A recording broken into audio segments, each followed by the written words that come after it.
Hola Comadres, welcome to another episode of Comadreando podcast. I'm your host Marcy, and today we have an amazing guest. Her name is Dr. Luz, and I will let her introduce herself. Who are you? Hello, everyone. My name is Luz Maria Villanueva. I am a clinical psychologist, and I am a sex and intimacy coach. And my background is in the teaching. I did a lot of teaching at college, and I've done some also clinical work and therapy work in the world of the private sector and as well as the public sector. I've done research. I write for a magazine, and I also speak in a radio station. It's called Pera. And I write for the radio. I write for a magazine called Latinas con Poder. I also have a nonprofit, and I have my own company on sex and intimacy. And I do all kinds of retreats and fun things for women and couples too. Awesome. Okay. So, I usually tell the comadres how we connected. And actually, Dr. Luz and Paola, her assistant, reached out to me via my website requesting to come on the show. And since I like to talk all kinds of things that make us women, especially, balancing all our roles, not just being a mother, but also, being a sexual being still, even after becoming a mom. So that's why I wanted to bring her on the show. So today's topic, we're going to be exploring sensuality and sexuality even after becoming moms. And the reason why I chose the topic for today is that I love to show different ways to mother and to highlight amazing professionals in different fields and that are helping our community heal. So today we're going to be talking about tapping into our divine feminine and owning our sexuality in different ways. But before we get started, we're going to get a couple of details out of the way. Dr. Luz, so you said you're a clinical psychologist? Yes, I have a doctorate in clinical psychology. Do you have your private practice right now, or are you just doing more of the talking and writing right now? I actually do have my practice as a sex and intimacy coach. So I do work with individuals, with women as well as with couples. So tell me about the process about selecting people for that. Like what is it that you look for in couples to deem whether they would benefit from the coaching with you? Well, I think what it is that, socially we have changed a lot. We really have. And what's showing up is that we really need to redefine sexuality. We still, where some people are still in the space of being caught up into what it was back in the wives of being a good woman and then you have the other sector where it's totally other extreme is like, I'll do whatever, whenever, whatever. And so what happens is whatever look you have, view you have to make it work in a relationship, it's really different. At the beginning, young girls are like, everything is organic. The life changes, things change. So when I'm constantly working with couples is really redefining their sexuality, and not as a person, but just as a couple, how it looks like, because it's not going to look like when you're 15, 17, 18, as it is when you're 50, 60. And I have couples in their 60s and late 60s. That's so important. And also like having conversations around sex, because a lot of the time I feel it's a little taboo. I feel like now in my I'm almost 40. In my late 30s, I feel like I feel more comfortable that way. But when I was younger, that I was married, I didn't feel comfortable in having that type of conversation with the person that I was married to. Yeah. And I feel like through speaking to so many women, I feel like a lot of them do not. So it's so important to have these conversations and to, really broach the topic about how are we going to be intimate now as a couple, as opposed to what it was like before, when we were both single and we were out in the world, doing our own thing. Yeah, it really is different because when you were young and you're single, you're kind of like having an experience of the joy. Everything is fun, everything is exciting, and you really much are connected to the sexual experience. You have a lot of things in life that are happening that make you feel sexy. You want to get dressed for the weekend when you're going to go out and party. But what happens when you're married and you have kids, life changes. The conversations that you have in your own head and the responsibilities that you have are no longer that. They're more about, I got to get to work. I got on time. I got to get the baby going.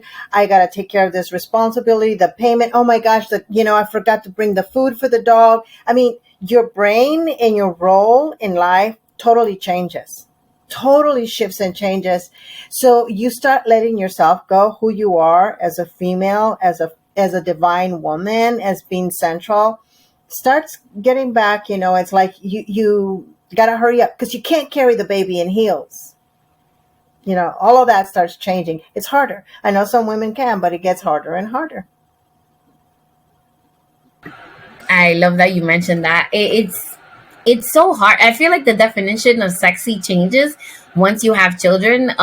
It's not the same as like when it was in your 20s. It's not, going out in a skimpy outfit. I feel like after I became a mother, like owning that power of like being able to have this child and like, the way that my body changed, I was able to own that later on, obviously, Yeah. not like right away. Because it's I feel like there needs to everybody goes through this sort of shift in their thinking about what it is to be sexy once they become a mom. So it's very different. Dr. What is her name? Esther Perel. Yeah.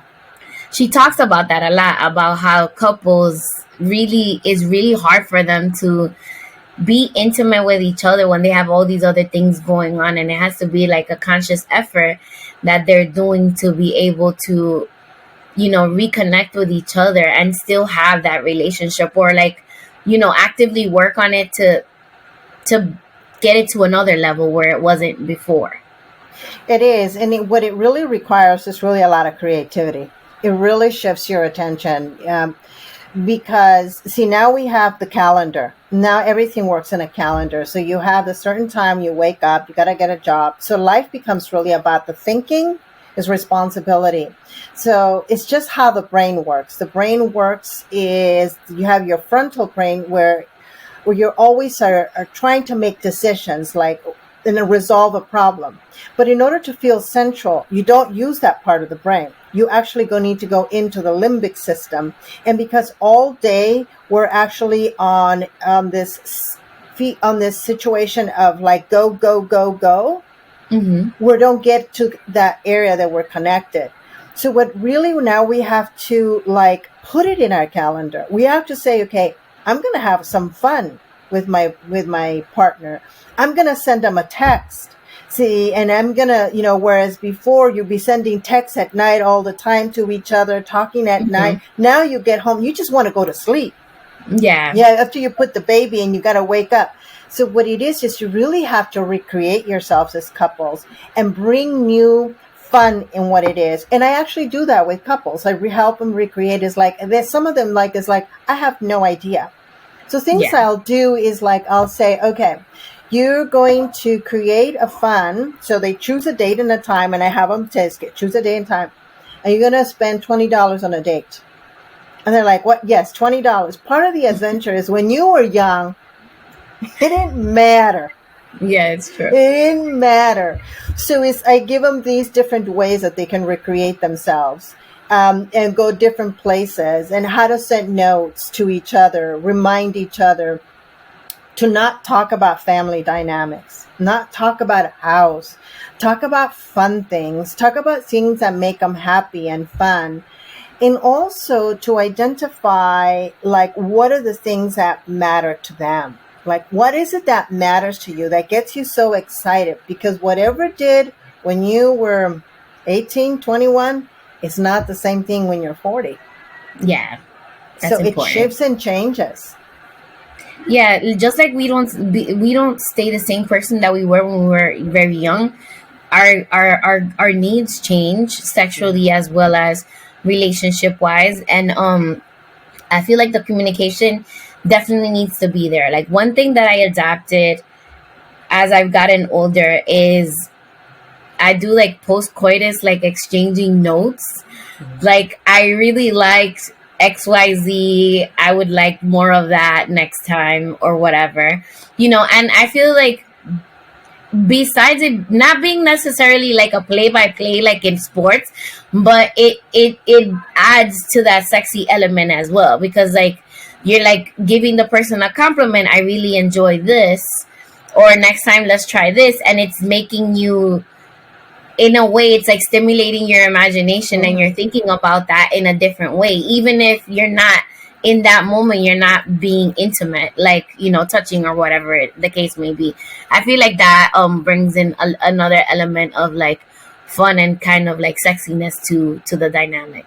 It does. I think what you just hit it on, Macy, is when you just, Marcy, when you just, it's like when you start creating those elements and those thinking and making you feel sexy, you're actually starting to release like dopamine and serotonin and oxytocin in your body prior to the moment of coming with together with your partner. Because if you're in a place of like totally anxiety, you have levels of cortisol and, are in your body, and it reduces that possibility. So what really matters is creating that thinking process and letting go of all these natural juices our body has. So when it comes to that moment, you're looking forward to being with your partner. You're happy about it. And then he's also teasing you. So that teasing happens prior to the moment. And then, because one of the things that happens with couples is the whole day is focused on work, work, work, work. And all of a sudden they have to like shift, and it doesn't always happen anymore. So we need to have fun. Yeah. Another thing, somebody I was dating long term, one day he just came home with a candle that when it melts, it turns into like essential oils, like for a massage. Yeah. So that was like another added layer of like sexiness, because I had never had any of those candles, and besides it smelling really good, the oil was like really hydrating for your body. So it was like, building in those little moments of intimacy, even if let's say you don't have a lot of time, just kind of something like that can up the ante and like stimulate people's minds and think in a different way about, being intimate with your partner. I feel like there's little things that you can do during the day that are intimate, but it's not necessarily, you touching each other's, intimate areas. It's like more of a mental, like you said, it's more of like a mental, getting yourself in that mental space to be intimate with your partner, but in a different kind of way. Yes, totally. That and that is what's called erotic intelligence. The one Esther Perel talks about that's what's called, that's what she means by that. So it's really getting yourself ready. And the thing about it is the woman and the man, like the man tends to be thinking erotically all the time, even as they get older. But we women tend to focus more on the responsibility. So yet women are really good with the idea of fantasy. So if women can start like creating their own world of fantasy, that is going to add that joy, and that you can't wait to be home. And that is the funnest part. So yes. Totally. I love this conversation. Yes, totally. So yeah, so what was it? Okay, so I wanna backtrack a little bit. What was it that inspired you to pursue this kind of career? Because I feel like this is very according to our traditional Latino background, this is a very outside of the box kind of profession. So what was it that motivated you to pursue like this vein of psychology? Okay. I think for me, it kind of, this topic has showed up on its own. It comes kind of knocking on my door, and it has come knocking on my door on different things. And I'll be honest with you. I thought about it. Oh, híjole, once, if they know that this is what I do, like my community, what they're going to think. And I do know some people do react in funny ways. Oh, and then when I go to an event, definitely the conversation on sex starts, or so it's always an interesting. But it just showed up on my door, Marcy. When I was young, and I'm talking about 17 or 18 years old, I was already at San Diego State. I was already at the university. So family, my mom, my aunts, and all of them uncles would say, hey, can you talk to, your cousin about, I don't know how to tell them about their period. I don't know how to explain them. And I don't know. So somehow it just like, can you explain? Can you explain? And then by the age of 19, I was already working in the community like a social worker. And Wow. so they've asked me, Luz Maria, can you please, please, please help us with the community? We don't know how to speak Spanish. Can you talk to these girls? They don't go into the PE. We don't understand, and I got to talk to them. It's because my parents don't let us shave our legs, and we're Latinas, I'm not going to be out there with my shorts and not shave my legs. It's just not happening. So I got to bring some more of that. And so then they said, Luz Maria, can you work with these girls that are pregnant and we don't know how to help them? We don't know.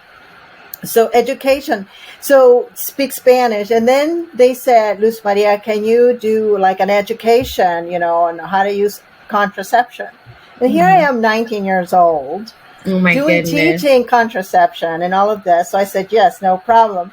So I'll never forget this. I had a table full of all the contraceptions and the anatomy of the man and the woman and, how to, teaching them how to use them. And all the men left. All of them.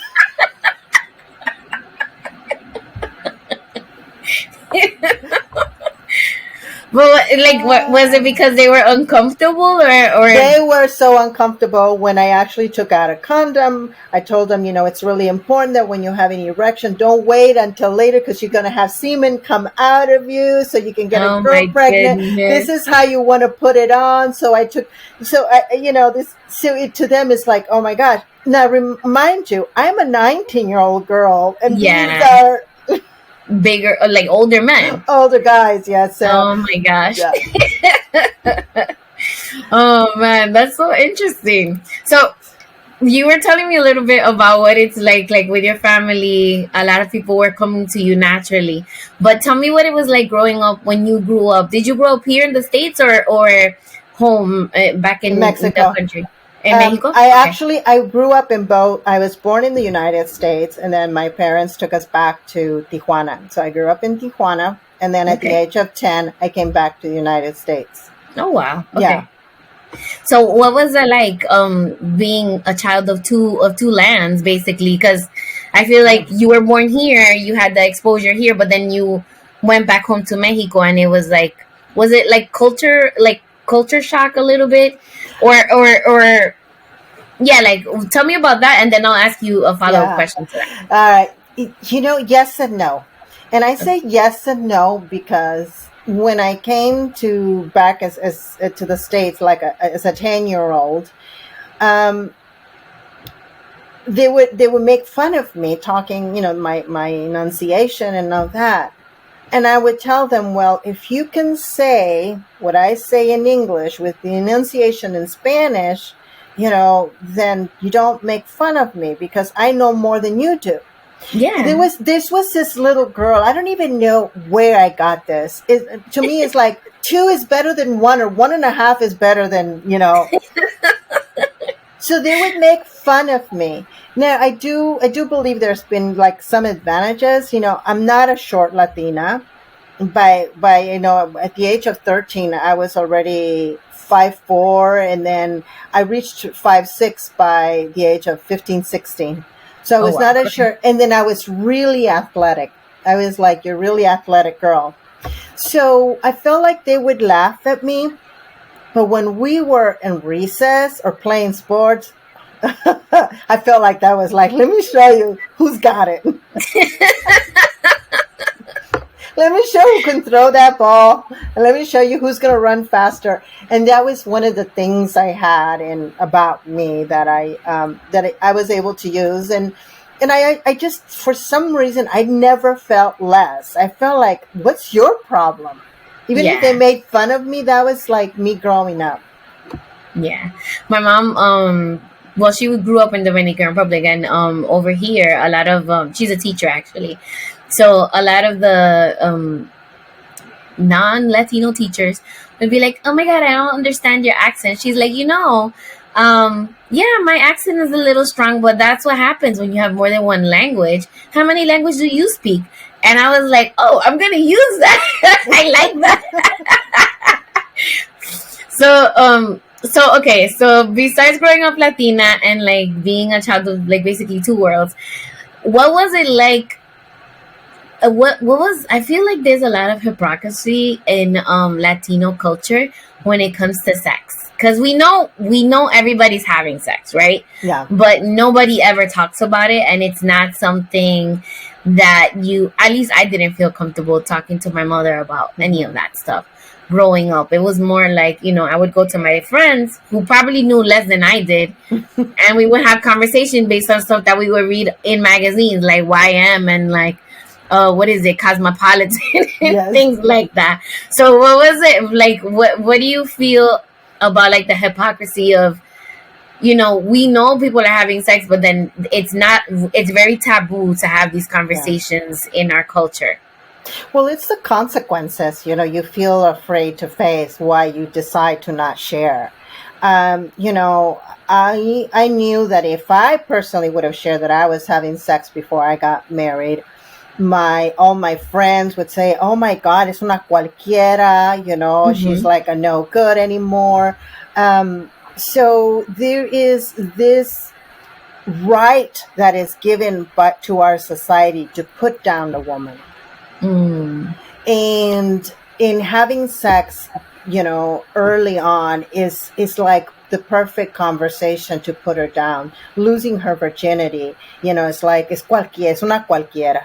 It's like the Madonna or the prostitute. Like, which one are you? The virgin, So it's which one are you?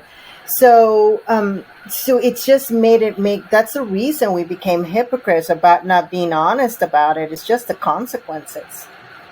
And then the thing is that, people are having sex regardless, whether we're having the conversations or not. But the thing is that because we're not having these conversations openly, this is why there's at least when I was growing up in the late 80s, early 90s, there was a high incidence of girls getting pregnant, because there was no education and nobody was having the conversations with them in the first place, Yes.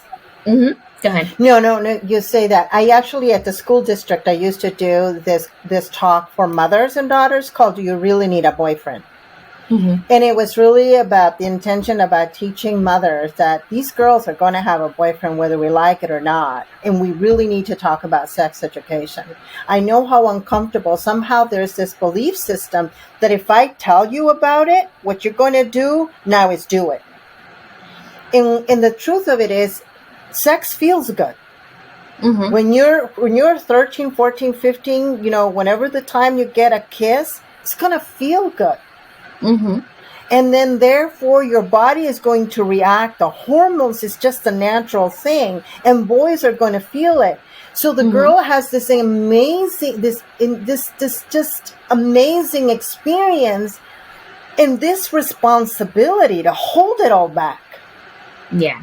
Like it's like this is what our mothers didn't understand is, well, if this is going to happen, then what can you do? It's better that you start talking to me about it. It's like who you can trust versus the boy telling you, well, just make sure as soon as we have sex, párate, or go wash up, go put oh my God, the things that people tell them to do. Drink this tea. Oh my God. Toma el té santo. Ese te va a hacer, so you have your period, or it's a moon tea. It's gonna make your period come down, which is false. But it was very interesting growing up, especially first generation here. I was born in the Dominican Republic and I came here at a young age. So I was like, first one here that grew up in this different culture than my mom. And it was very, my mom went to school with monjitas, so it was completely different than like, my exposure to about sex. So it was it was really different and interesting. And I feel like had I had those conversations with my mom, a lot of the things that happened wouldn't have happened. Yeah. Even though I feel like I was a late bloomer, I didn't lose my virginity until I was like, I think in college or something like that. However, I feel like these are conversations that need to be had, because a lot of the boys especially like to guilt trip the girls about not having sex, or like all the little lies that they say to like kind of get them to do it. And and also the conversation also needs to go further, that a no is a full sentence. So if a girl tells a boy no, then you need to respect her wishes. It doesn't mean like she said no, now I'm gonna try to convince her. No is a full sentence, and you need to stop and walk away, and that's it. That I'm putting my grain of salt because I have a teenage boy right now, but I feel like this is conversations that need to be had, because in Latino households, a lot of the boys, the boys that I dated when I was younger, it was kind of like, oh, she said no, but she doesn't really mean that. Like, I'm gonna convince her, and she's gonna change her mind. Well, of course, because that's what they want. I mean, as a young boy, they've got their hormones going everywhere, and then they've got a whole bunch of stories, and then the boys have masturbated. So the boys are pro at masturbation. Mm-hmm. So now they need to create this new experience. They want to have this experience, whereas girls generally do not masturbate. Girls generally don't even look at their vulvas. I mean, girls are so disconnected from their bodies because we're not allowed to look at it, to know how it feels. And we have this guilt that if we feel pleasure, there's something wrong. And then when we do, how to push it back. And then boys on the other side are like giving a handshake. Boy, you had, sex. Let me give it, high five. Mm-hmm. So it's this thing. It doesn't work. It's a huge dichotomy. It's like very different. No. So you have this push and pull. And the consequences are for the girl, and the responsibility is for the girls. So that's where it's like what you said, Marcy, having your boys and teaching them responsibility. The amazing thing is there. Even with my students, the boys that I have as students, I feel like I have the conversation of consent, but I take it out of a sexual context, because obviously, I'm not gonna have that conversation with elementary school students.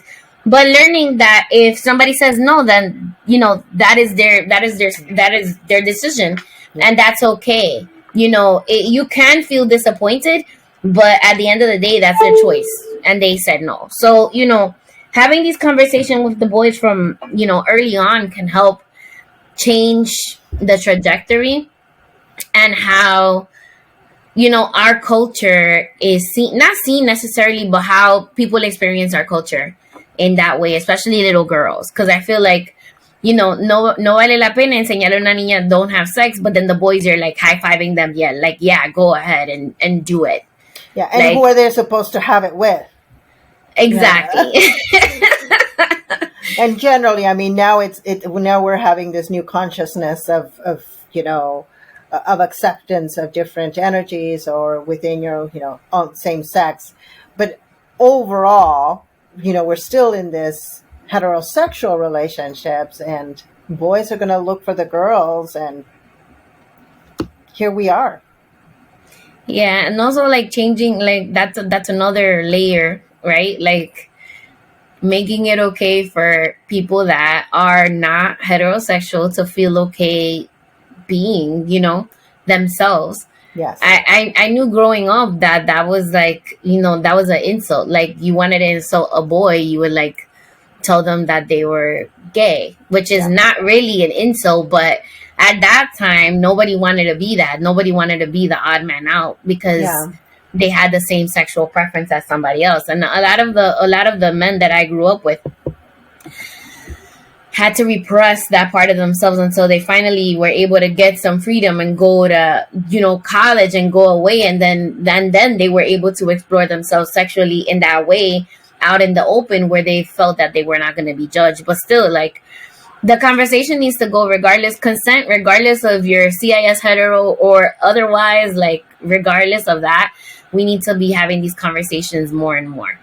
And I really love the work that you're doing right now, because I feel like it's intrinsic and as part of, I feel like society is changing slowly, and then, you know, having people doing the work and helping the community in the way that you're doing is so essential. Thank you, Marcy. So what was I gonna say? So how do you tap into your inner child? Well, your inner child is about that little girl or that little boy that is the one that is the most genuine. That is the one that is more innocent in our sense, and it is the one that has got hurt. Mm-hmm. So when we talk about our inner child, it's really talking about that life force that is pure, or healing that life force that is pure. So how do we go there? How do we go there as an adult? It's really about going there and about healing or creating things that are fun. So the inner child, if you're going to tap into your inner child, it's about doing things you did that you really like when you were a little girl. So, for example, if you like coloring books, and you just had, it's really about having a coloring book with that color book, whatever is that, and play with your inner child. Do what you did back then. Mm-hmm. Whatever it is. So that's really tapping into that innocent, that little playful, that fun, that one is innocent, that the one that just loves. Another way to tap into the inner child is when we dance.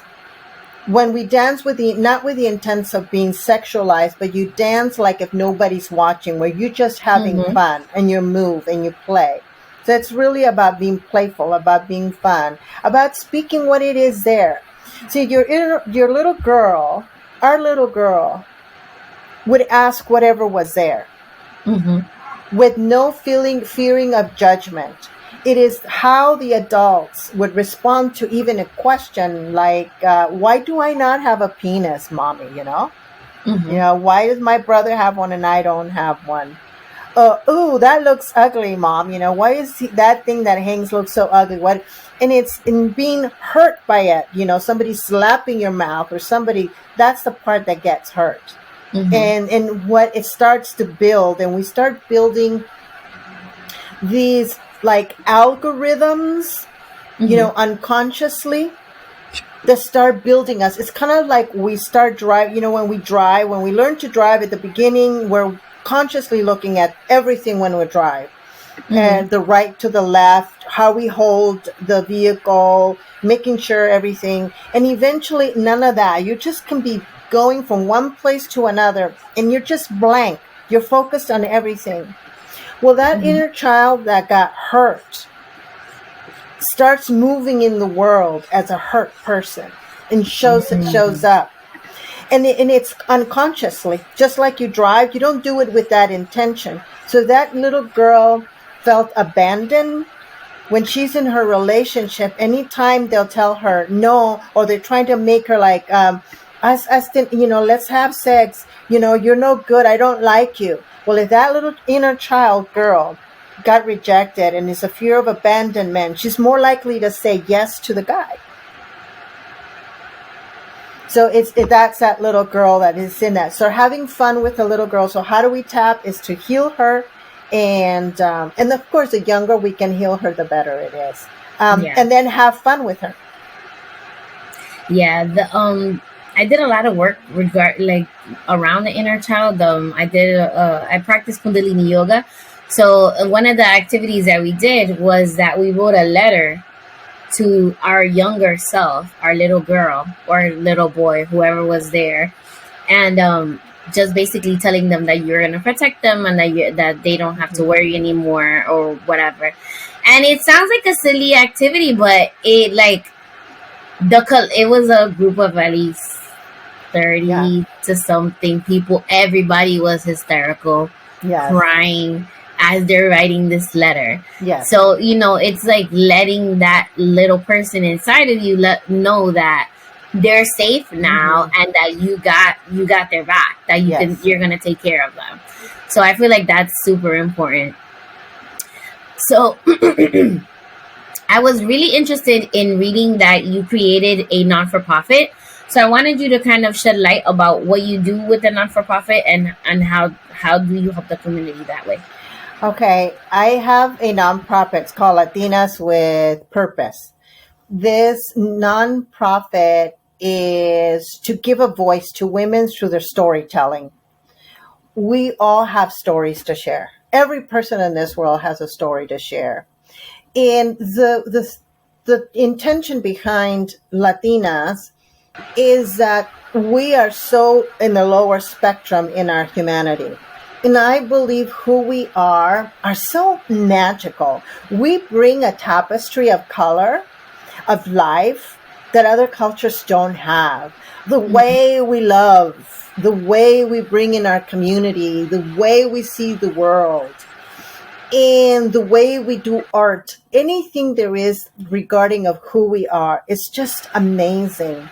In our abilities, but what happens, they get taken down. We're not given that right. It takes, and I can share that's how I got started, because something was taken away from me, because me being a Latina, it's not like you Latina, like you trying to run something like this. It's like, no, this is a man's thing. This is a man with money, man with capacities. So all of that gets taken from us. So it's a voice. So you write your story and we publish books. So you become an author as a consequence of it. And also we publish art. We tell a story not just through words, but we also tell a story through art.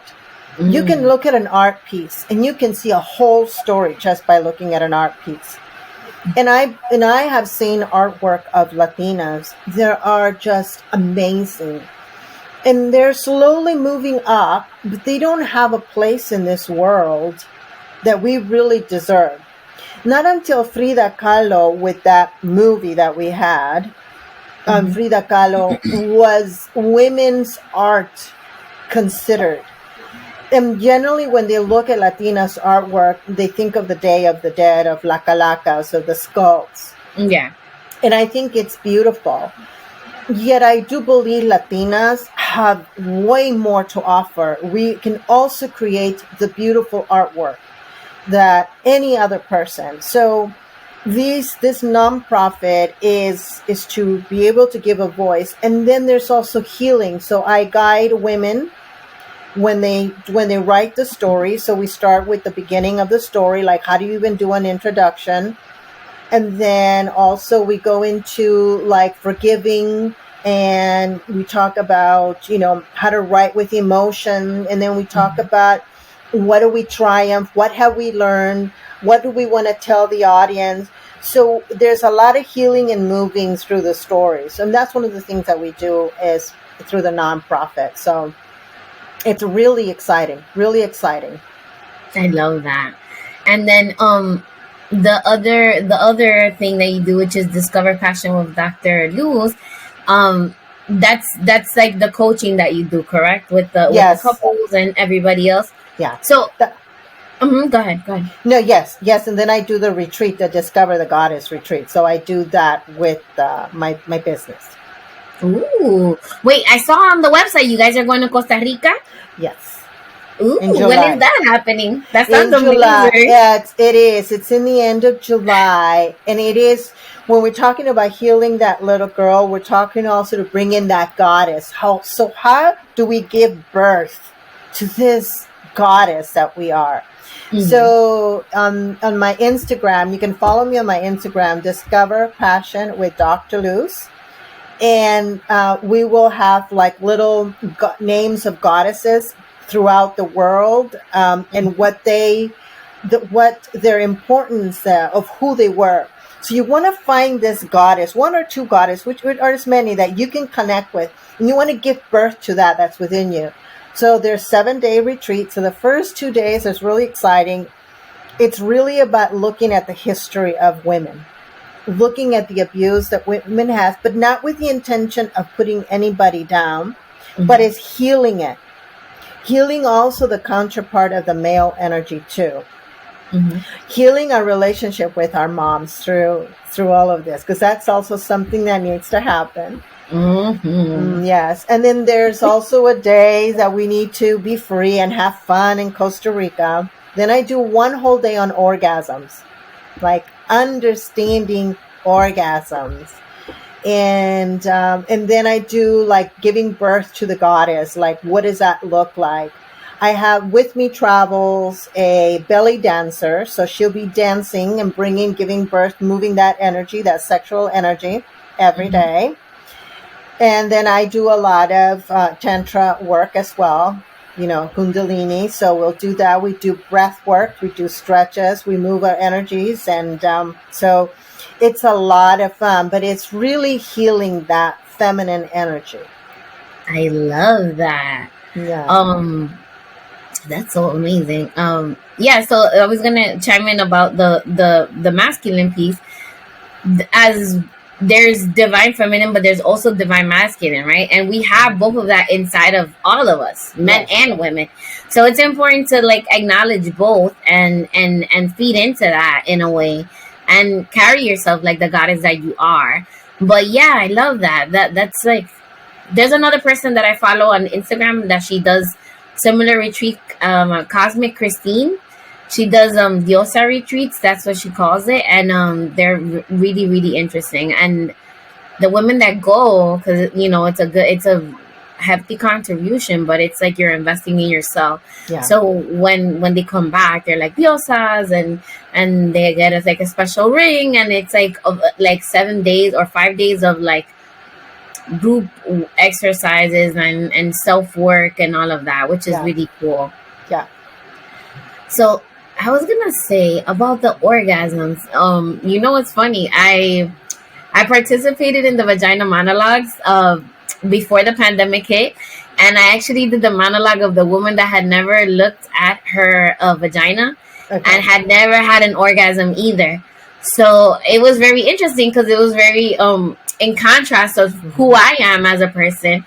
But yeah, it's important that it's crazy how many, not crazy, but it's like really mind-boggling to me how many women have actually not looked at their intimate areas. Vulva. They don't know that their vulva. They have never looked at. They don't know what it looks like. They don't know what kind they have. They don't know what color it is. They don't know anything. So it's like, take a mirror, look down there. It's important to get to know yourself. And then a lot of women also, there has been a lot of shame regarding intimate touching of themselves, like self-pleasure. Yes. So a lot of the time, like some women that I speak to, they're like, oh no, I don't do that. I was like, so you're giving the car keys to somebody that you don't know if they know how to drive the car. That doesn't make any sense to me. Like, you should be able to know what feels good to you so that you can guide the person. But I feel like that's all part of collective healing. Like, people need to do the work to be able to heal themselves and their relationship with sex and their own body. Yeah. And a lot of people, they have a disconnect between, like, they disassociate. Yes. Like, they're here, quote unquote, but they're not actually in their body. Yes. Which is obviously that's a trauma response to different things that they've been through. But it's important to kind of acknowledge that and try to do the healing work behind that to reconnect with yourself in a deeper level. And I think what you said, Marcy, you really touched on something that's really important. If a woman doesn't feel good about, or even hasn't looked at her own vulva and thinks it's beautiful, how can she allow herself to feel free in the experience of being, when they're connected with their partners? Mm-hmm. They're not going to want to be touched. They're not going to want to look, they're not like, don't go, keep the lights down low, take care of your business and be done with it. But when you really look at it and when you really love it and you say, my God, what a beautiful vulva I have. Mm-hmm. What a beautiful color. And if it can take for a moment to think, just think, that is the entrance to creation. Just think. That there is the entrance to creation. In my body is the existence of creation. My body was made to nourish creation. So when you start looking at it in terms of what we have been raised at, and you look at it in the truth, in nature, as a way it is, it's kind of if you take a seed, and when you put it in the earth, what it blossoms and it gives you. I mean, isn't that magical? And that's who we are. It's magic. And so if anybody's hearing me in this podcast, ladies, que no les dé vergüenza. No les dé nada de vergüenza. Agarren el espejo, get that, look at it. You know, smell it, wash it. Yeah. And enjoy it. Because if you're comfortable with yourself, you're going to allow your partner to really guide your partner to really enjoy it. Yeah. There was one of my favorite monologues. I think it's called Bob. So basically, it's a woman that she also was disconnected from her vulva. She had never seen it before. And like, she was like one of these women, like, turn the lights off. Don't look at me. Don't look at it. But Bob liked to look at her vulva. So he would sit there for hours looking at it, like it was like this piece of art. Like, you need to admire yourself in the same way, you know, and feel yourself, like, know what the texture is. Like, all these things are important. It helps to tap in, because like, once you know yourself, it's just another level of knowing yourself more. Because like, if you know yourself, who you are as a person, correct?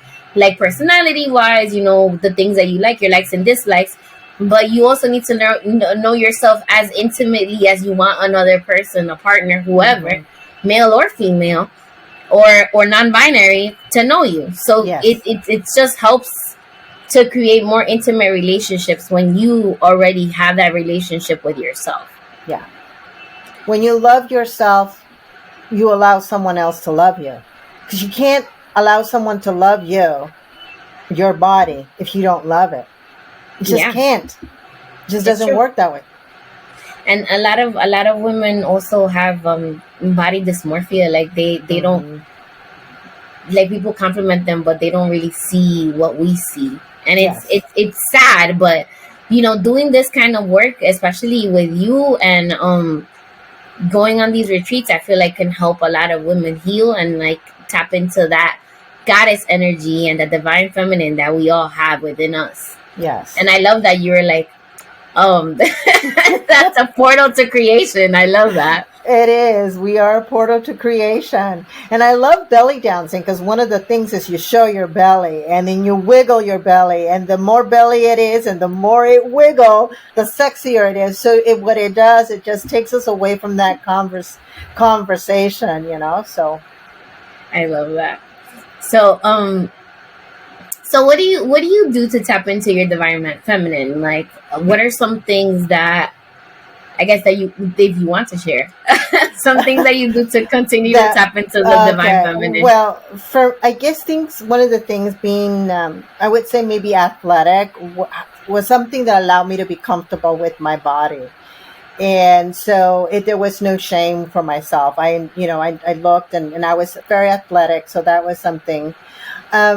And so so one of the things is I accept my body, and I see that my body is beautiful. Now, it doesn't mean it meets, now that I'm older, it doesn't mean it meets the quotas of society itself. But when I am with my partner, we have a wonderful time. There's nothing there. Another thing in terms of caring is I love to put oils and creams on my whole body, like my face, my body, my neck. There's something about doing the ritual of it.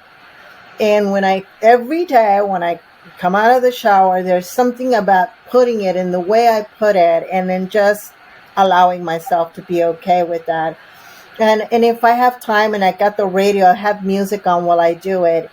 And it's not about turning me on sexually. It's about loving me. It's about accepting just the way it feels, the way my skin feels. And then I have oils, and then I've got creams, and I put layers of stuff on my body.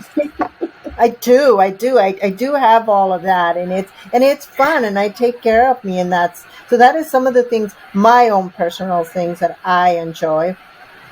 And then, of course, all the things I create with my partner. Nice. Okay. Another thing is I wanted to add also, don't be afraid of asking for what you want. Like, people don't know what you like unless you say what you want. ¿Cómo se dice en español? It's a little vulgar. El que no grita no mama. If you don't ask for what you want, you're not gonna get what it is that you desire. And it's important to have these conversations of, like, oh wow, I saw this on TV, or I read about this on an article about this sexual practice, or whatever the case may be, and I was interested in it. Would you like to explore that with me? Yeah. Having conversations like that is so important, because your partner, regardless, is not gonna know what you like. It's like me, like, I like beans, right? But I don't like every frijol. I like certain kinds. Nobody's gonna know that unless I tell them. And it's the same thing with sex and being intimate with somebody. There's two sides to that, Marcy. There's the two parts. There's the part that you can't ask for something you don't know. So in order for you to ask something, you need to know your body. You need to have an opportunity to acknowledge your body, what you like and you don't know. And also, the part of the woman is when the guy or your partner is exploring you. When you ask for something, you say, "Oh, right there," for them to continue to do what it is that you like. And the other side, what I get to see with my work, when I work with my couples, is that men have been giving this huge responsibility that if sex goes well, is because it went because they're good in bed. So it is. So therefore, if they've got this huge responsibility, so they don't even have a woman's body. So they become good lovers if they ended up having this amazing woman that ended up teaching them, or they ended up being educated. And what men define themselves as good lovers a lot of the time is just what they see in porno. So men bring that to the table for women, and if women don't ask because they don't know, and men are supposed to know, so that's what ends up happening. Women don't know. Women are expected to know, and they get their resources from porno.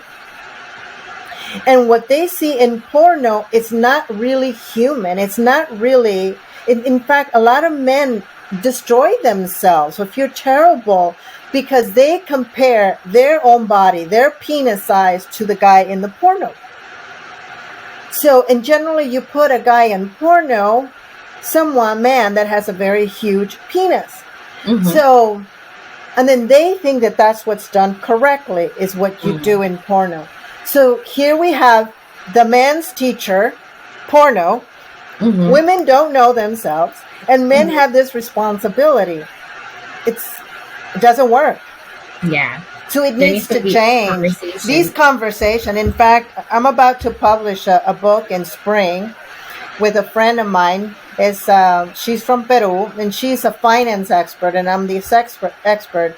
So we're about to publish a book on sex and money. I love that. Yeah. But definitely, like, it's so important. Like, these conversations, like, people need to talk. Yeah. Because there's no way you can assume. It's like giving somebody a car with a learner's permit. They don't have the basic knowledge, if that, and then you're expecting them to do like a long distance drive to like Arizona from New York City. That's not going to work. You have to have these conversations and also educate yourselves. And if you need to, there's workshops that you can attend that will teach you about different things that you might be interested in, Yes. So it's doing the research, also having the conversations, but also, with other people, but also looking for that that professional help if you need Yeah. to, to be able to have the sexual relationship thrive in that way. And if you don't mind, Marcy, I'd like to share something that I get to see, and I get to see in Latina women. A lot of Latina women and not just Latina women, but in order to really favor and be able to be loved by their men, they'll do anything, and they consider themselves amazing lovers. And their definition of amazing lovers is about mimicking what they see the women in porn. So they mimic those behaviors, and then they say they enjoy them. And then what happens after a few years, they no longer can deal with that anymore. They can no longer play that game. So then they say, I don't want my partner to do it. And then now they're angry but you told me you loved it. I did, but I don't like it anymore. Or I never did. I just did it to please you. So now I get to work with the after effects.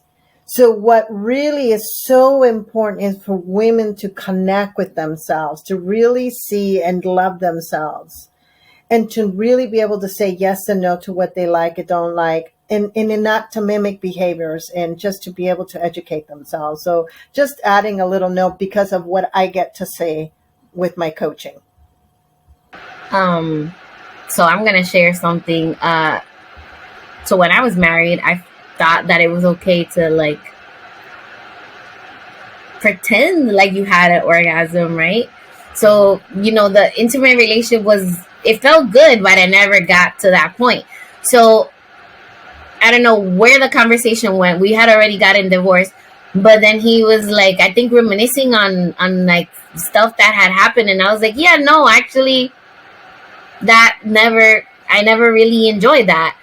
And he was just like, how dare you? Like, he was so offended. But I feel like women were socialized to just be okay with certain things and not really speak up. Yes. So, as I've gotten to know myself on a more intimate level, I don't do that anymore, obviously. But, it's important to do that, to have those conversations, and to make sure that the things that you're accepting in bed or anywhere else, that you're actually okay with that, and that you're not just doing it just because the other person wants you to do it. Yeah.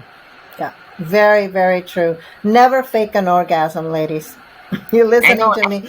Never fake an orgasm. It doesn't help them. No. It doesn't help them at all. It doesn't help them at all. And even if like some guys take it like, como te digo, they take it como que tú lo estás ofendiendo, like you're offending them. But it's really like, if you're a good student or a good study, like I say, you're gonna take the feedback and then like go back and like try to do better. Not like take it like, oh my God, you're telling me I'm worthless as a man because I can't make you orgasm.